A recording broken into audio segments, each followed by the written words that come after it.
Good evening, students. I am Valeria Vasquez, the ISS Instructional Assistant here at Jose de Escandon STEM Elementary.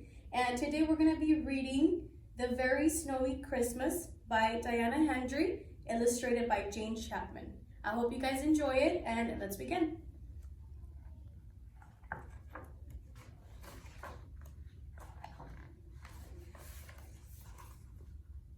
It was Christmas Eve.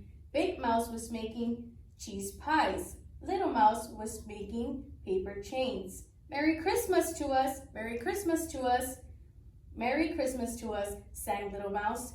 Big Mouse, can I decorate the Christmas tree now? Can I?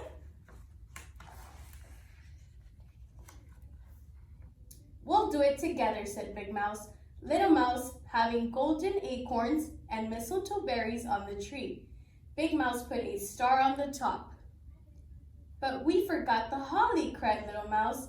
I'll go and get some, and off he ran. Make sure it has nice red berries, called Big Mouse. Little Mouse set off down the path, singing, Jolly holly, jolly holly, jolly holly Christmas.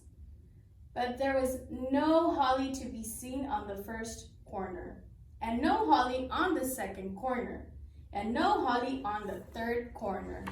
So over the bridge ran Little Mouse, and at last he found a holly bush with shiny red berries. He jumped up and down with excitement. Oh, jolly holly, holly jolly, jolly holly Christmas, sang Little Mouse, stretching high on his toes to reach some. But suddenly, soft white flakes began falling all around him. One flake fell on Little Mouse's nose and made him sneeze. Goodness me, said Little Mouse, the sky is coming undone. As Little Mouse hurried home, many more pieces of sky fell down upon him. Faster and faster they fell. They fell on his ears and his whiskers, and his tail.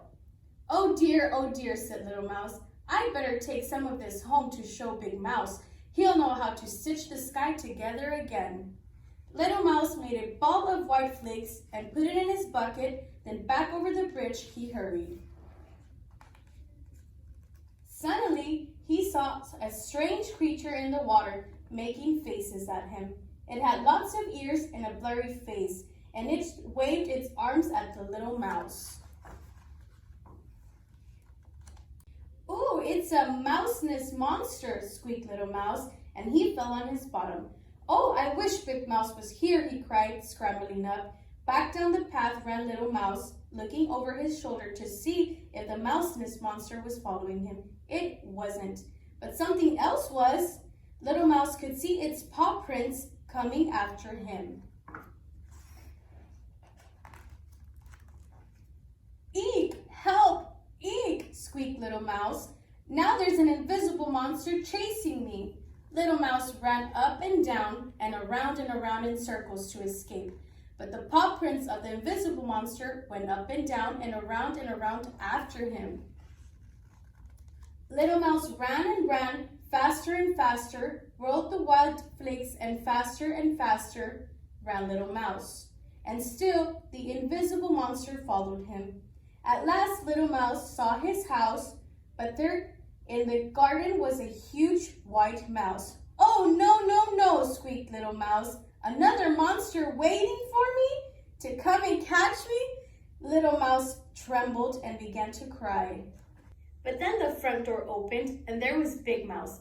Little Mouse leapt into Big Mouse's arms. Big Mouse, he cried. The sky has come undone. And look, he wailed, panting to the paw prints, an invisible monster has been following me, and there was a terrible mountainous monster in the water. And now that scary white mouse is staring at me?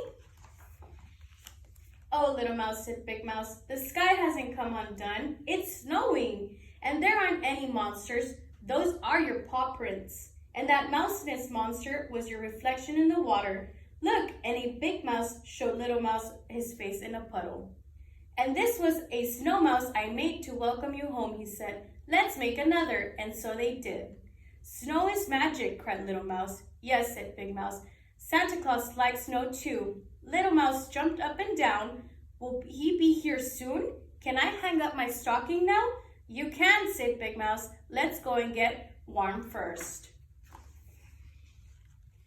So in they went and warmed their paws by the fire. Little Mouse hung up his stocking, and Big Mouse hung up his stocking too. The holly berries shone in the firelight. It's almost Christmas, said Little Mouse. Holly jolly, jolly holly Christmas, and he wiggled his warm toes. Jose Descandón Elementary students, this is the end of the book. I hope you guys enjoyed it, and we will see you bright and early tomorrow.